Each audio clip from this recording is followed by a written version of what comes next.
Welcome everyone to this Morgan Hunt Inspiring Change conversation today. My name is Clare Keniry and I am a board director at Morgan Hunt and head of diversity and inclusion. But I'm really delighted to be joined by my colleague Aaron Abott today. Aaron is a business manager in our further education team here at Morgan Hunt, based out of Birmingham. But most importantly for today's conversation, Aaron is here to share his story of dealing with his own gambling addiction and how he has used that experience to set up Against the Odds, which is a social enterprise focused on gambling education and awareness for 16 to 24-year-olds. If you have any questions that you'd like to put to Aaron over the course of our conversation, please post them in the chat function on Teams at any point. We will see them and we will try and spend 5 to 10 minutes or so on questions, time allowing, at the end of our conversation today. So to kick us off, welcome Aaron. Would you talk us through Against the Odds, what it is and what led you to set it up, please? Yeah, so hello everyone, thanks for joining. You introduced that probably better than I could have, Claire, to be fair. I was just going to say, it seems like yesterday that I was sat on one of these calls with David Beanie, which was quite a while ago now. So yeah, thank you for giving me the platform to talk about it, and it's a pleasure to be on. So Against the Odds is pretty much, as you've packaged it there, it's a social enterprise community interest company that I created based on my lived experience of gambling and having a gambling addiction. And there's two sides to the business. There's an education element and then there's the awareness element. So the education element is me going out delivering to professional sports clubs, academies, colleges, businesses, etc. And that is often a tailored presentation on the gambling industry and further risk of addiction with quite an insight on my journey as well. And then the awareness piece is something we launched in February, which is the Against the Odds Awareness Club, raising awareness of gambling problems within 16 to 24-year-olds. Right. So that's kind of it, the two parts of the story. Okay. So can you talk us through your background, Aaron? You mentioned to me, I think I saw in another interview that you started gambling in earnest when you were 16, when you yourself went to college. So, looking back on that now, is there anything that kind of triggered that or encouraged you to start gambling at that stage? I'm not sure if anything triggered it, but from what I remember, I left school at 15, didn't get enough A to C's to stay on, so went to college. And I was just by chance randomly introduced to a bookies by two friends at the age of 16. So they took me in, I think it was lunchtime at college, put £5 into the roulette machine, lost it straight away. And I was just a bit like, do I get that back? How does this all work? I had no real idea of how the gambling industry worked, to be honest. And then I'd say throughout my time at college, I wouldn't sort of bracket myself as a problem gambler throughout that point. I'd say things started to get worse when I went to university. What I was doing at college is, after going into a bookies with my two mates at the time, that then got me into sort of football betting. So I'd be putting a couple of quid on the football on a weekend, but I was very much under the category of a social gambler. I wasn't a problem gambler at that point. But I don't know if anyone remembers, back at college, there used to be something called EMA, where you'd be rewarded based on what your parents earn, if you come from a single parent background, etc. And you used to get £30 into your account every Friday if your attendance was above a certain threshold. You'd get a bonus as well at Christmas and Easter based on your attendance. And I got into the routine at college of taking that money straight out on a Friday and putting that £30 straight into the roulette machine. And that almost then become a habit over the next 2 years whilst I was at college. Things started to get out of control when I started university. So I had my first big gambling win at university. I stayed local to Coventry, being from Coventry myself. So I did apply for the grants and the funding that you could get as a student. And then I injured my ACL. So I injured my ACL, I think it was my second year of university. And what that meant is I couldn't then do any practical. Everything was theory related. And I made the decision to leave university after 2 years into my HND program, because I was gambling too much. I think gambling had increased because of boredom. While lots of my friends and people that I was on the course with were still playing sports and still able to do the physical side, I was stuck in the classroom. And as I'd already had the early exposure to gambling, a lot of the time throughout that boredom, I would be gambling with my student loan or with money from my part-time job. So it was initially when I started university and got injured that I'd say that the problems really started to increase for me, really. Yeah. And if you looking back on it now, Aaron, obviously, and thinking about gambling education or lack of it, maybe when you were at college and then in uni, when you were younger, was there anything that came your way, from the college or from university or from an outside, maybe, agency, whatever, that talked about the dangers of problem gambling? Or was it something that just until you experienced it, didn't kind of, come across your horizon? I think back when I was 18, 20, we're talking 10, 12 years ago, the response to the few people I told was stop gambling. And I don't think it was really looked upon as an addiction as we look at other areas. In terms of the educational perspective, that was one of the key drivers behind setting Against the Odds Up. I know we'll come to this sort of later on in the chat, but if I fast forward from the time I was on about a second ago, when I requested all my data and found out how much money I'd lost, in addition to that, it was upon reflecting that throughout no point at college, secondary school, university, for the 2 years I was there, or playing county sport, whether it be cricket or rugby, there was never any education around the gambling sector, and more importantly, the further risk of addiction. So although there are companies, charities and organisations out there that do offer that now, that was one of the key drivers behind me setting Against the Odds Up. It was on reflecting and thinking, yes, I was over 18, so there an element and a lot of the responsibility sits on myself. But I think as a country, when we're promoting and advertising gambling, when it's an 18 plus product around the clock, I think the education side really needs to be improved. Excuse me, particularly between the 16 and 24 age range. I think if you look at myself, as I've just explained, I was sort of 18, 19 as I've started to experience more problems. And that sits alongside with leaving compulsory education and having a little bit more freedom and your own financial responsibility. So that's why my aim now is to do as much as possible with 16 to 24-year-olds in particular, because I think there's not enough data around that age range, firstly, that's available to people at the moment. And secondly, I think that is the real key area that we need to focus in on. Instead of looking at people and working with people when they're in their 30s, like myself, it's trying to get to everyone from a harm prevention perspective, I suppose. Yeah, I mean, it's a bit frightening to think, though, that's only 10 to 12 years ago. And, nothing, there wasn't the same level of education around now. And of course, I'm sure you want that to be more. It's not as enough even what's going around now, but at least it's starting.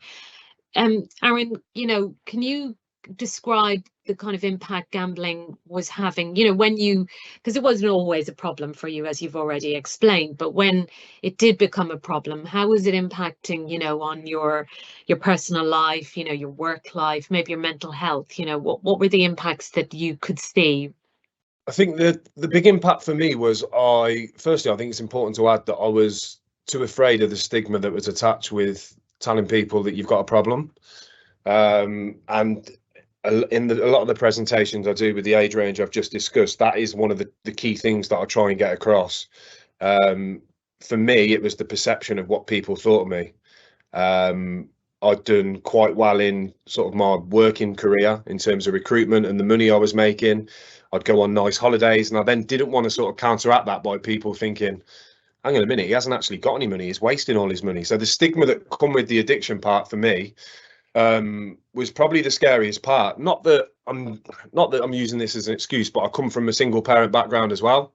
So I never felt comfortable in the early stages opening up to my mom and saying, at university, for example, I remember winning 4.5 grand when I was 18, 19, and that was the biggest win I had to date. And I think I lost that 4.5 grand over the space of 2 months. Then when I was 18, I was given a stocks and shares ISA by my granddad, £12,000, lost that in 2 days in the casino. And this was all building up to the point where I was just too scared to approach my mum, really. In terms of how it impacted me personally, I'd sort of transition between weights. So I'd be quite skinny at one point, and a few minutes later I'd put a lot of weight on, and it'd keep sort of going back and forth. Because I wasn't talking about it and getting things off my chest and having conversations with people in retrospect that I should have been doing now, I'd go downtown and I'd end up in a fight and letting my aggression out in other ways instead of actually dealing with the problem. But yeah, there was family fallouts. There was times where me and my mum would have a fallout over me losing money. The lost relationships, mental impacts, the physical impacts. I remember pulling my own hair out, smashing up laptops, smashing up a bus stop. So it was impacting me drastically. However, I wouldn't let anyone sort of see that. I would always be trying to dealing with it myself, if that makes sense. Yeah, internalizing it and not internalizing it. Yeah, reaching out to somebody else. And like, I'm guessing at that point, was that when you started thinking, you know what, I've got a problem? Or were you thinking, oh, I can deal with this, I'll just keep internalizing it and I can deal with it? Or was it at that point you thought, you know what, I do have a problem here? I think I knew I had a problem by the time I was 22, 23, when I first started working in my first recruitment role in Coventry. However, I couldn't do anything about it. I know that sounds ridiculous, but I must have attempted to stop gambling over 50, 60 times. And then I'd find myself 2 a.m. after having a few drinks, betting on Turkish volleyball or something I had absolutely no knowledge of. So I was constantly chasing the buzz of having a bet on, the potential of being able to win something at the end of it. And another thing I want to add is, because I was gambling from quite a young age, so going in at 16, although it was only a fiver and it was a few quid on the football, by the time I was in full-time employment when I left university, I didn't really have any value of money. So whatever was in my account after I'd been paid, I'd be thinking, I need more than that. It was never enough that was what was in my account. And I don't know why, but for some reason I would always then resort to betting to try and have more money in the account. And then obviously what that would then do is you could win as much as I wanted to, but over a course of time, it would all go back in plus significantly more. And then that's when, at the time, Wonga came on the scene, who have faced lots of legal action around eligibility checks and loans that they give out around that time. And I was caught in that trap, really. I was taking out high interest loans despite being on a good salary and still living at home. And then you just get caught in, it's known as the gambling circle. It was a vicious circle of placing a bet, losing, finding the money to bet again, losing, and so on. Yeah. And I think I know from another interview I heard you do, Aaron, you kind of really eventually, you've mentioned like 50, 60 times. I'm sure that's pretty common for a lot of gambling addicts trying to give up, because it's such a hard thing to give up, and it's everywhere. It's coming at you all the time. You can't follow sport without it being there. But you said you kind of eventually and confronted it during your gambling addiction during lockdown, which actually is a time when a lot of people were really struggling with their mental health, and that might have maybe, for other people it might have meant that actually their addictions came to the surface, or they things really got out of control. So I'm really struck by the fact that was your push to set up against the odds. So what was going on there? Talk us through why that was the push for you to make a big change. It was, if I'm completely honest, I think it was by chance. I was reading an article on, I think it was the Times, about a fella called Jack Ritchie, who'd commit suicide at the age of, I think he was 24, while out in Thailand doing some teaching. And I remember reading through the article, and although I've never had sort of the suicidal thoughts, everything in this article was like reading about myself. And he was younger than me at the time as well. So what that did is it made me want to know how much money I'd lost, firstly, to think, hang on a minute, I'm 30, I've earned good amounts of money over the last 5 years, and I'm sat here unable to get a mortgage, renting, paying extremely high rent in the middle of Birmingham, but I can't get a mortgage because of what I've done and the financial implications that I've made over the last 10 years. So in addition to Jack's story and then requesting my spend, when it come back and I realised I'd lost 263,000, with still some bookmakers haven't come back to me with the details. I think I got to a point where it was a bit like, wow, where have the last 10 years gone and what have I done? I've had a successful career, but if you look at my finances, there's no savings. There's stocks and shares ISA you've given's gone. Student loan that you're paying back was gone on gambling. So I think it was a bit of a realization of the situation, to be honest, Claire. And I know that sounds ridiculous, but once I had discovered how much money I'd lost, that then made me start digging deeper into the gambling industry, around how many addicts are out there, how many young people are out there that are struggling. I could probably name you more friends that have gambling problems that don't gamble at all. And it seemed like, I think that was the first time where I thought it's not just me that's in this problem. There's lots of people, millions in fact, in the UK that have problems with gambling. And as I said to you in the last conversation we had, we lose more people to gambling related suicide than any other addiction. I think it was 493 people last year took their own lives because of gambling related issues. So yeah, it was a mixture of discovering how much I'd lost, probably thinking about how unhappy I'd been throughout that time as well. Yeah, you're putting a brave face onto a lot of friends and family, but when you're on your own, it's quite a lonely place when you realise that you've lost all your wages again for the month and you're going to have to try and get through another month. So yeah, when I started looking into things, that's when I thought, do you know what? I felt like I had a new purpose. And if you'd have said to me 5-10 years ago that I'd be running a company that now goes and educates people on the gambling industry and the further risk of addiction, I'd have probably said it was impossible, because I never would have thought I could have got to that place myself. Yeah. So I think by setting up the business, that's given me a purpose and a long-term mission to educate as many young people as possible. And when I say educate as many young people as possible, that's on my story. I think it's important to add that I've got a very firm stance on how the business will operate moving forward. And the business won't accept any grants or funding from the gambling sector itself, because I want to be able to tell my story, how I tell my story, opposed to potentially having shackles on it and having to take a couple of things out. Yeah. So yeah, I think I'll give you a long-winded answer to that. Sorry, but yeah, it was a mixture of things that started it.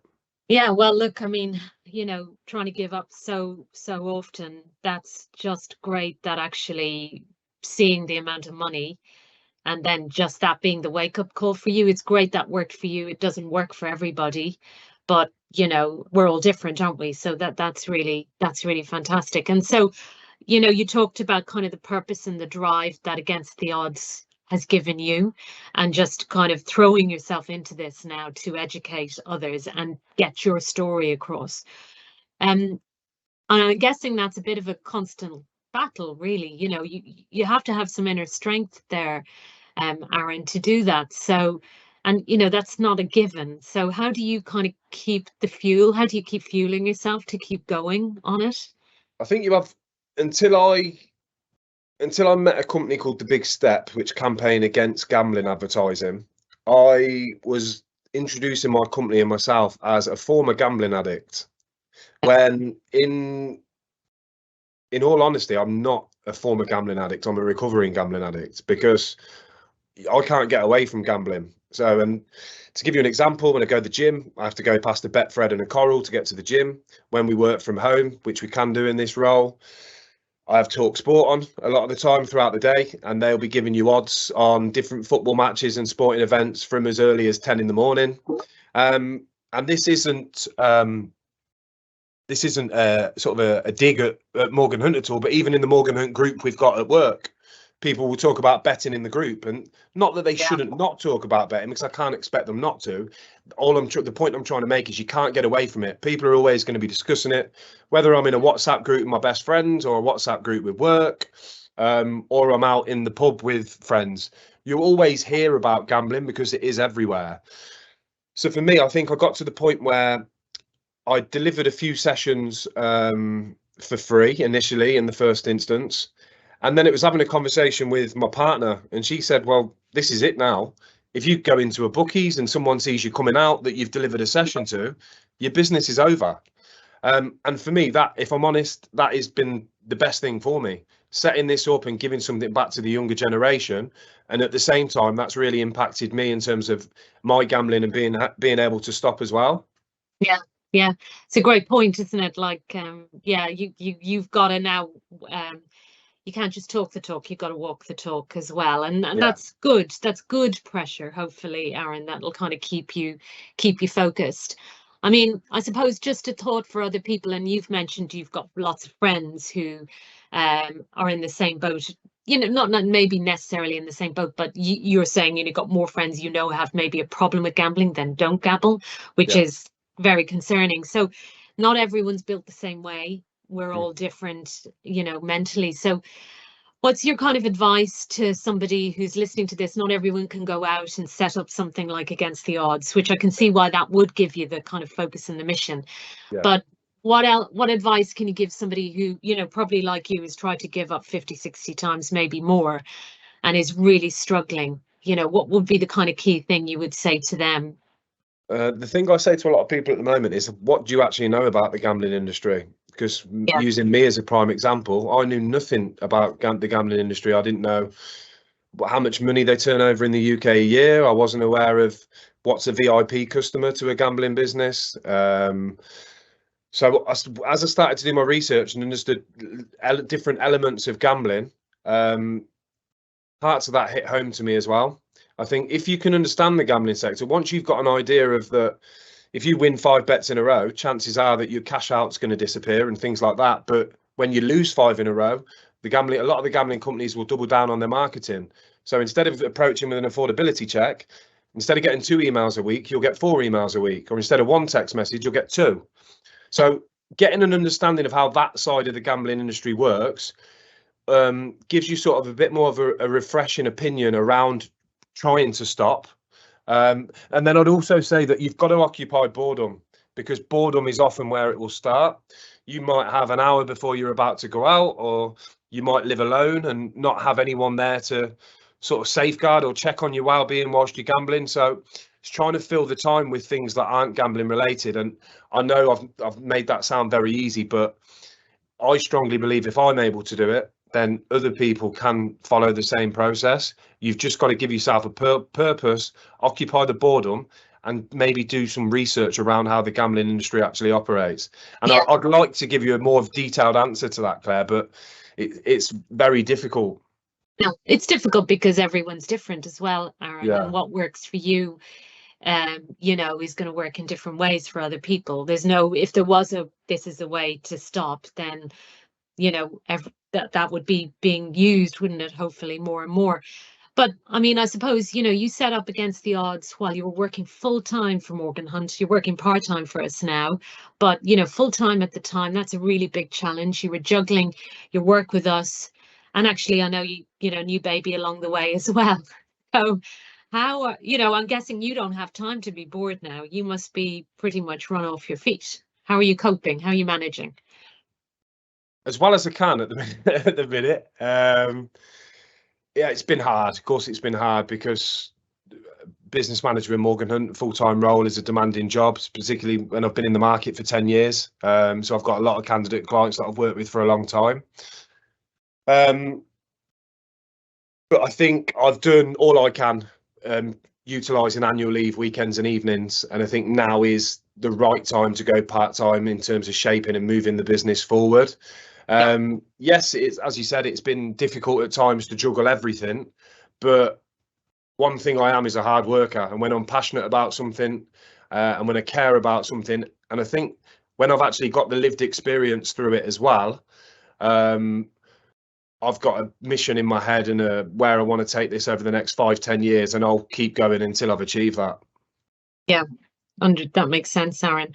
And can you talk me through how Against the Odds has evolved? So, the work that, because you talked about, there's the two elements, there's the education and the awareness. So the work that Against the Odd carries out now, how has that evolved since you set it up?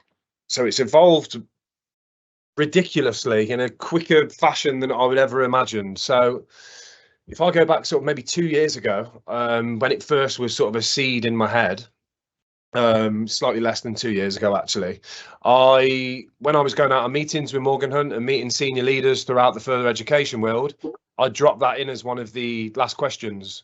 And I'd be quite honest about my background and say, I'm thinking of doing this on the side. And the feedback that I got was really, really good. Everyone was really accommodating and said, this is really something you should look at pursuing. So I went out and delivered the first 5-10 sessions for free to different schools, colleges and sports organisations. And then from there, I've gone from having sort of one presentation that I deliver to everyone to having 6 tailored presentations for a variety of end users, whether that's professional first team elite sport, 16 to 18 academies, FE and HE, female sport only, business to business. So the offering has expanded in terms of our reach, in terms of what audience we can go out to. And then we launched the Awareness Club actually, before I tell you about the Awareness Club, I'll tell you a bit more about what the presentations do, actually. Yeah. So obviously each presentation is different, as I've said, depending on the end user. However, we try and cover sort of key core areas within all. So all of them will feature my journey as a gambling addict from college to the point where I hadn't placed a bet. It will look at identifying a problem, how quickly you can transition from a social gambler to a problem gambler. There's a high population of people in the UK that can enjoy a social gamble. They can put £5 on at the weekend. If they lose, they don't have this thing in their head to say, right, you need another bet on. They're happy with the bet they're placing. So we look at the transition between social to problem gambling, gambling advertisement, marketing and sponsorship, identifying a problem, routes of support available, and then there's other elements in there as well, such as financial management and understanding your credit report.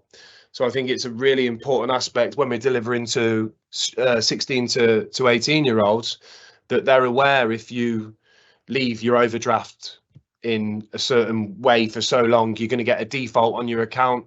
When I got my default, I had no idea that it'd be there for 6 years and it would impact me getting a mortgage. So it's trying to drill home the financial and the money management side of things as well. But there's a number of other units and topics we look at throughout that. Regarding the Awareness Club, so the Awareness Club is something we launched in Digbeth in February, and that is all about raising awareness of problem gambling within my demographic of 16 to 24-year-olds. So what I plan and what I want the Awareness Club to be is somewhere where I can build a community.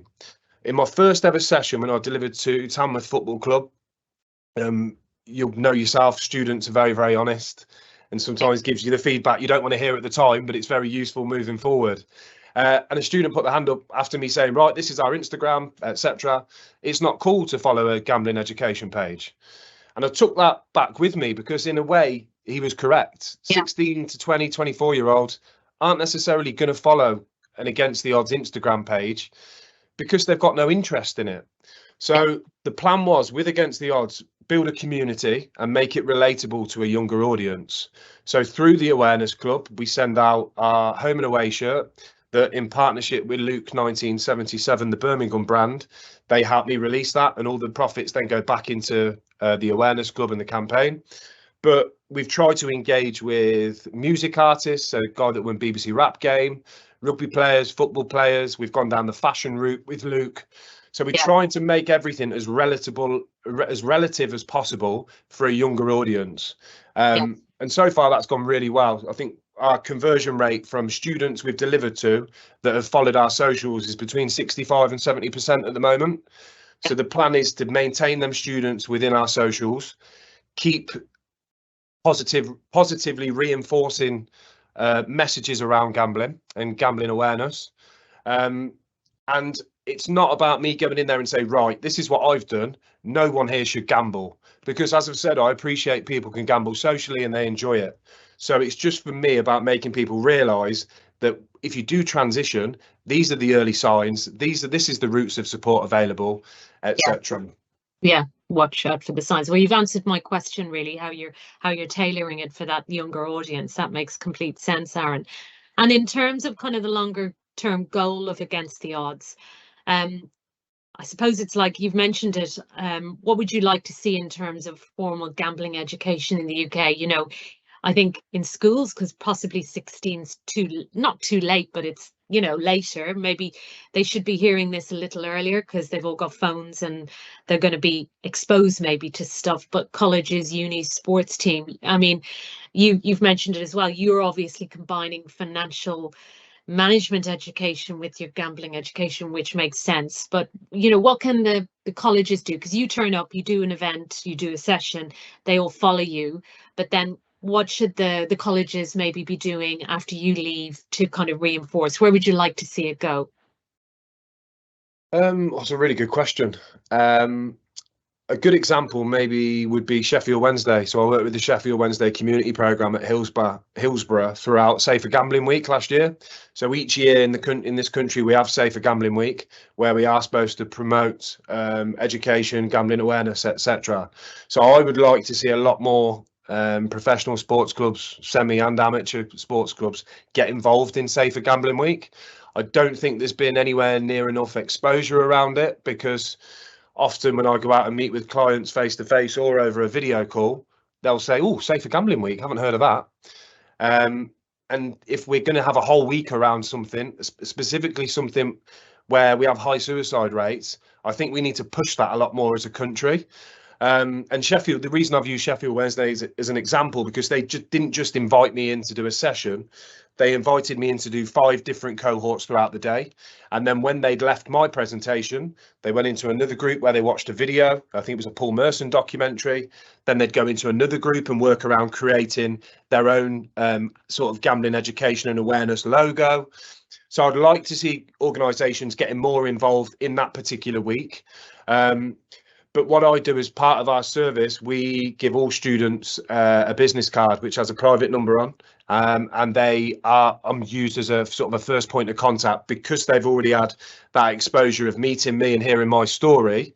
We've had quite a lot of students that have then got back in touch with us and said, "Oh, my gambling is getting a bit out of control," or "I've got a family member that is struggling with the gambling. Have you got any advice?" So the follow up and the engagement's been great, but I think we could do a lot more as a country around Safer Gambling Week to push things on a little bit more. Yeah, no, that makes sense. We've had a question actually, Aaron, you've kind of touched on it, but I suppose it'd be worth just reiterating. Somebody's asked, you know, how does someone recognize when social gambling becomes, you know, problem gambling or a gambling addiction, or starting to become? It's something you obviously touch on in your talks, but what would be, you know, the key signs for you that people should look out for themselves or in other people? So when I educate any students that I deliver to, this is always quite a key part of the presentation at the start. So we've got 3 types of gambler. You've got your professional gamblers, which are an extremely low percentage in this country, which must be an extremely stressful job. You've then got your social gamblers and your problem gamblers. Now, as a social gambler, I would define that as somebody that can have a bet and they don't particularly care whether they lose or win that bet. They can carry on as normal after.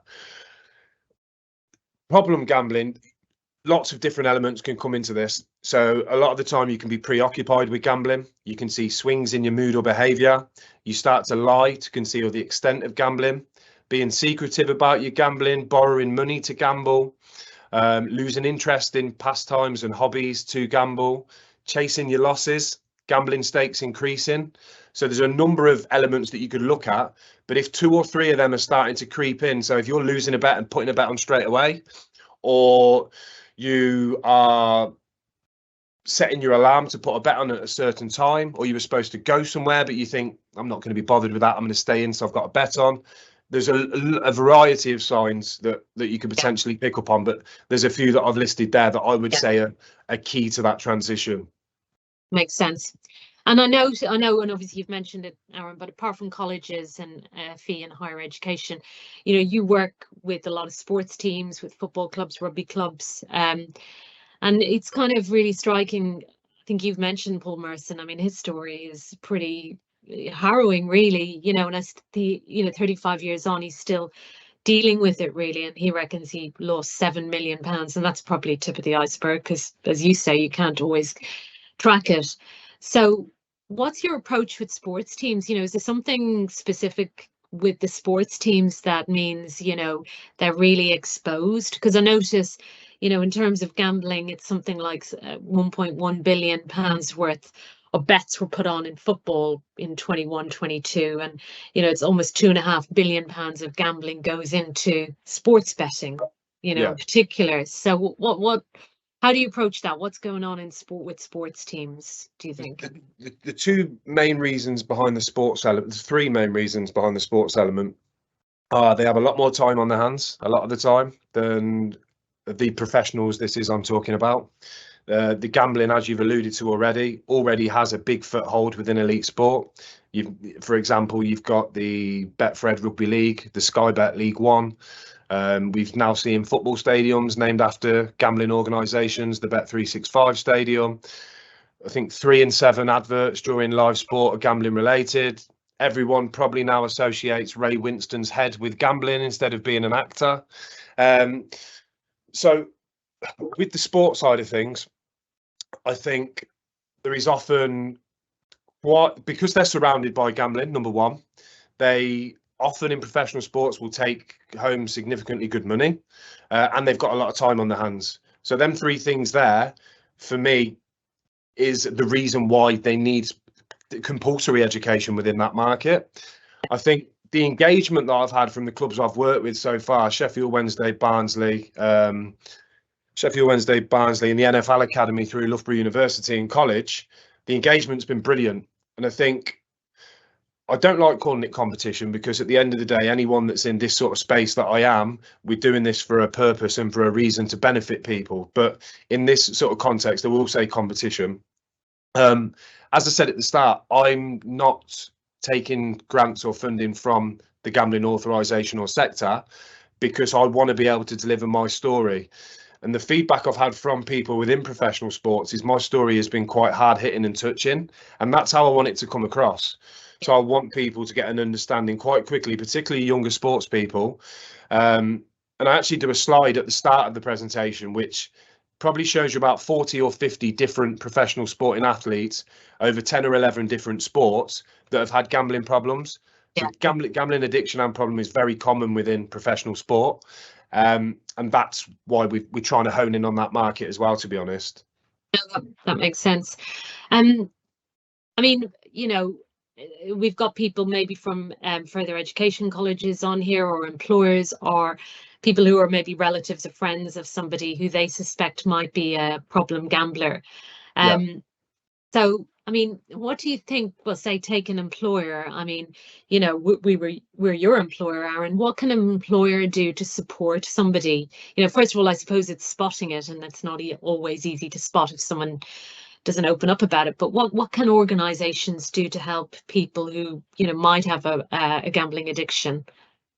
It's very, very difficult for the organisation because unless that person is willing to admit there is a potential problem, it can be very difficult for the organisation to spot the problem.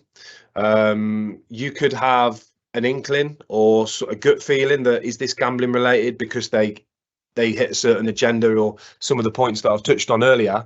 But my offering and a lot of other offerings out there aren't just based on colleges, educational organisations and professional sports. I think this can be brought into businesses within certain sectors. Gambling is known in recruitment because of the commission element and the high salaries once you've been in it for a long time and established yourself, but also other sectors as well, automotive, construction, engineering. I wasn't sure, I don't know if I told you yourself, Claire, or somebody else last week, that I've now had over 50 messages since January the 27th, just on Instagram alone, from people in the automotive, construction, engineering sector that are either in apprenticeships or in employment that have approached me to say my gambling's got out of control, and they're all within that one industry. So I think industry specific, maybe to start with, organizations can look at bringing someone like myself in, and this isn't me doing a sales pitch, and I just feel that certain organizations can tap into the market and utilize people like myself to go in and deliver a first-hand story and also explain what support is out there.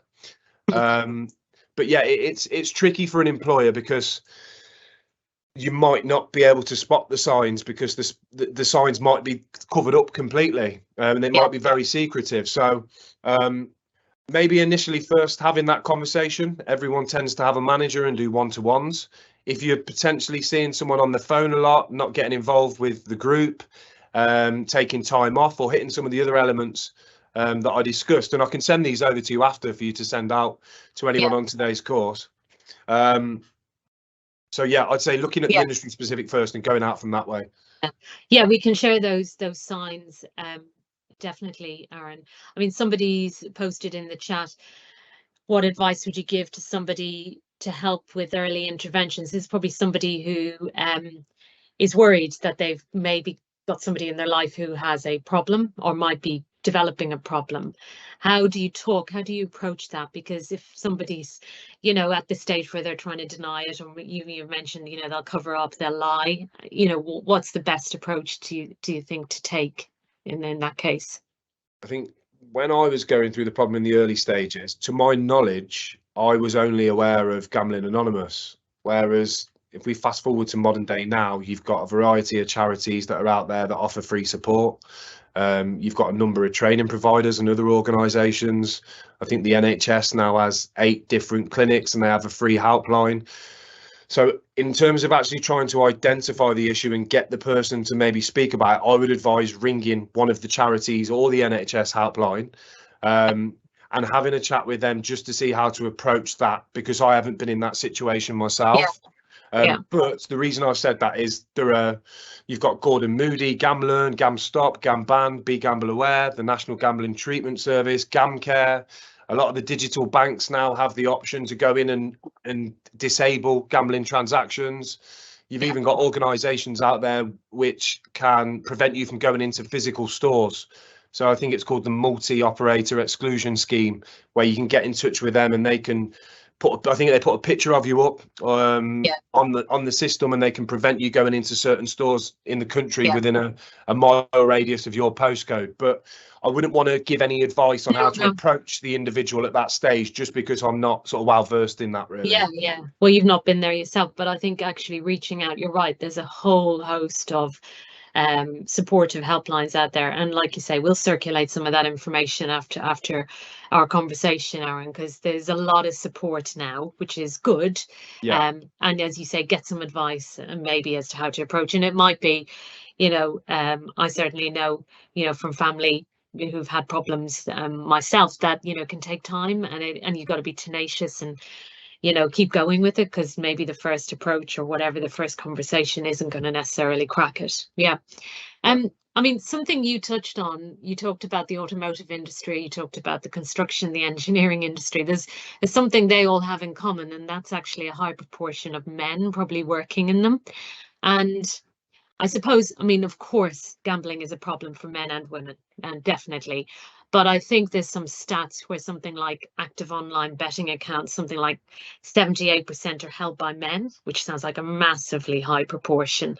And the betting sector, the online betting sector itself, gets about almost 95% of its revenue from men, if you go by their stats. So how do we get men in particular to kind of open up and talk about it? Because it, you know, that maybe it's linked to just men generally and you know, having issues and being uncomfortable about talking. I mean, you mentioned it yourself, Aaron, but is there anything there that we could do more of? I think there is a women's only gambling clinic the NHS have opened in Birmingham in the last 12 months. And I know the gambling issues amongst women have increased significantly over the last 5 years.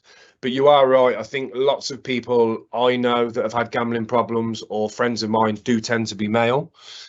And I find that people only really start talking about it in great detail when they become a little bit older. So myself, for example, and a lot of other people I know, which is why I find it important to be doing what I'm doing, really, going out and telling the story. And I remember ringing my mom after the Sheffield Wednesday event that I did, and I delivered, I think, 6 or 7 sessions throughout the day, one after the other. And I remember ringing my mum and saying, I'm not doing this anymore. You just feel so unsuccessful telling people about your life for the last 10 years. Yeah. But at the same time, that's almost, as bad as it sounds, that's the unique selling point. You're telling someone what you've been through so they then don't have to.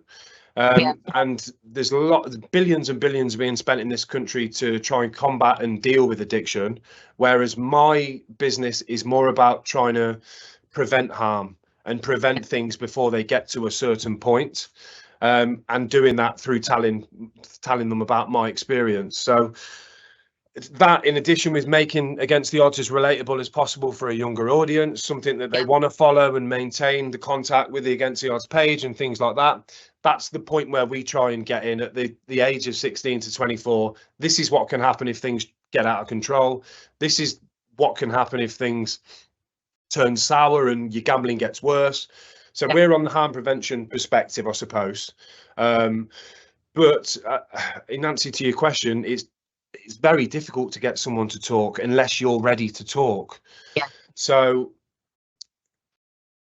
trying to approach the situation with as much sensitivity as possible would be my advice, because if my mum would have said to me years ago, you're a gambling addict, first thing I'd have said is no. And I'd have denied it, but again, because of the stigma that comes with it. I think we've moved on a lot as a country in the last 10 years. Mental health has come a long way. So I think more men are opening up and talking about it. But the issue we've got is gambling has almost become part of modern society.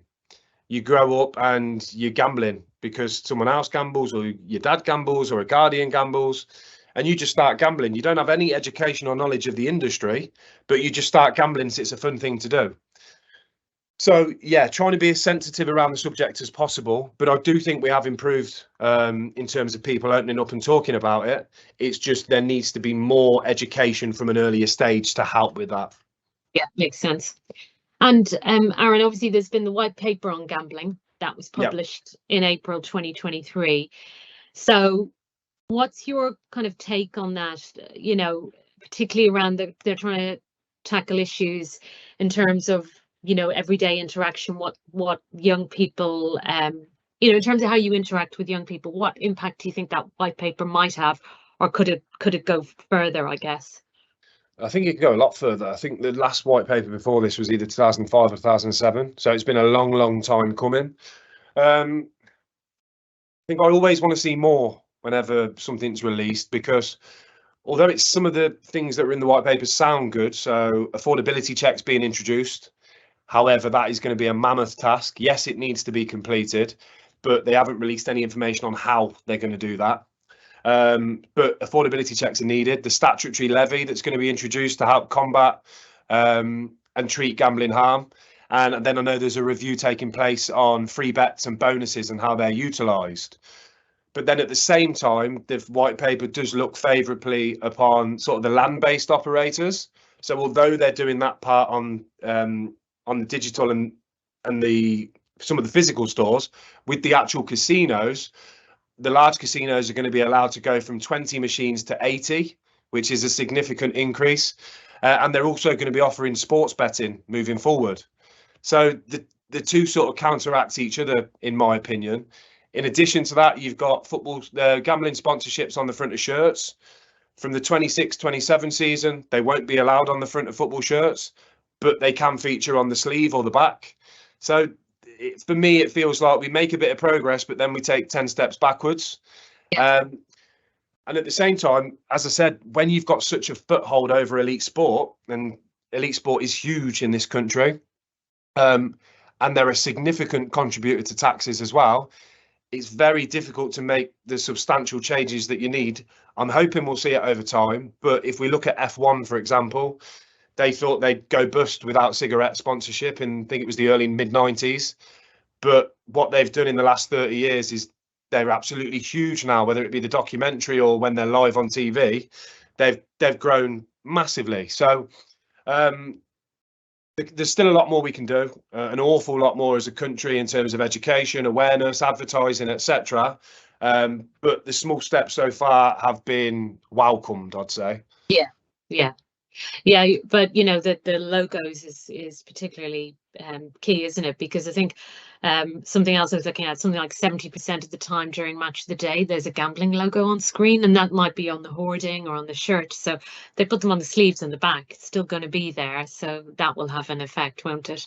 So what are your plans in terms of the future for Against the Odds, Aaron? How would obviously you're very busy, you're going to take more time to work on Against the Odds yourself personally, but how would you like to see it evolve, and how do you want to reach more young people in terms of this education and awareness piece? So from January, when I go full time, between January and April when I go full time, there'll be 4 sort of routes to market, if you like. There'll be the Awareness Club, which will have its own online store, where you can buy Against the Odds merchandise, and that will go back into our awareness campaign. There is the delivery side, with me going out to clients and delivering to 16 to 24-year-olds. We've then got the grants and funding element, being a CIC, so we can draw upon grants and funding to support the more deprived communities that quite haven't got the budget to bring someone like myself in. And then finally, the big one for me that I'm going to drive from next week, really, when I go part-time, is companies' ESG strategies. So what is a company doing with their economic, social and governance strategy? I think the big thing for a lot of businesses is to go down the environmental route, so show that you're planting trees or doing something along that, whereas I want to start working with companies on their ESG strategy around how we can have a social impact on the community. So yeah, there's a number of things that I'm currently working on the minute, but the main driver for me is to get out there into as many colleges, universities, training providers, professional sports clubs and academies, and get my story across, really, so everyone's had exposure to my story from a younger age. So yeah, that is the plan. Keep growing it out. I think it's surpassed where I thought it could potentially get to already, Claire, to be honest, within the first couple of years. We've got a few remote sessions with some American high schools coming up, back out in Tenerife at the end of the year with Stephen Gerrard's academy. So yeah, it's going really well, and yeah, I'm keen to keep driving this until we become the sort of go-to gambling educator in the UK. Brilliant. Sounds very exciting. And just to kind of finish off that piece then, Aaron, I've had a question from our audience. So, and this is obviously somebody who works within maybe an education or further education organisation possibly. But just to kind of finish that off, what role can those education organisations play in tackling the issue? You come in, but when you go, what would you like to see them do more of to support the young people? I think utilising a number of different organisations around the same. Firstly, just want to add, it's very, very difficult because we've got lots of problems with addiction and crime and all of this sort of stuff. So it's for someone that's recruited into the education market for 10 years, I know a lot of the organisations and individuals within them, a lot of the time, are under time constraints and pressure, and they've got Ofsted and all that sort of stuff. And there's so many different issues to combat. But as I said earlier, it's getting involved with campaigns like Safer Gambling Week and showing parents and students that you want to proactively be part of that.